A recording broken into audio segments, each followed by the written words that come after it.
রাতের বেলায় এক চোর এক ঘরের মধ্যে ঢুকেছে চুরি করার জন্য। চোর দেখে ওই ঘরের মধ্যে এক বুড়ি মহিলা ঘুমিয়ে আছে। এখন চোরের নড়াচড়ার খসখসানি শব্দ শুনে হঠাৎ করে সেই বুড়ি মহিলার ঘুম ভেঙে গেল।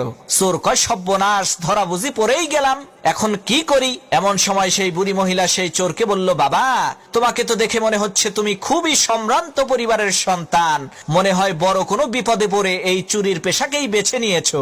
ঠিক আছে, কোনো সমস্যা নাই। এই যে দেখো, আলমারির ৩ নম্বর বাক্সের মধ্যে ৫ ভরি স্বর্ণ আর ৭০,০০০ টাকা আছে, এগুলো তুমি নিয়ে যাও। আমি বাঁচবই আর কয়দিন, এত টাকা পয়সা দিয়ে আমি করবোটা কি? আর বাবা, তুমি যাওয়ার আগে আমার কাছে এসে একটু বসো। আমি একটু আগেই একটা আশ্চর্য ধরনের স্বপ্ন দেখেছি। এই স্বপ্নের মানেটা আমি বুঝতে পারছি না, তুমি একটু বলো তো এই স্বপ্নের মানেটা কি? চোর মনে মনে কয়, আল্লাহ, সব বাড়ির মানুষেরা যদি এই বুড়ির মতো বড় দিলের অধিকারী হইতো, তাহলে তো আমার আর কোনো চিন্তাই থাকতো না।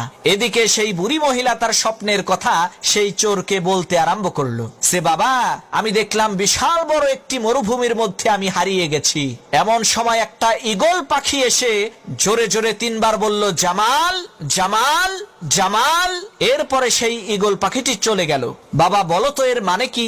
চোর মনে মনে চিন্তা করতে লাগলো, এই স্বপ্নের মানেটা কি হতে পারে? ইতিমধ্যে পাশের রুম থেকে সেই বুড়ি মহিলার একেবারে টকবগে জোয়ান ছেলে জামাল তার নাম জোরে জোরে শুনতে পেয়ে ঘুম থেকে উঠে ঘরের মধ্যে ঢুকে সেই চোরকে ইচ্ছা মতো পিটাতে আরম্ভ করলো। তখন সেই বুড়ি মহিলা বলল, হইছে, এবার থাম, ওর কৃতকর্মের ফলও পাইয়া গেছে।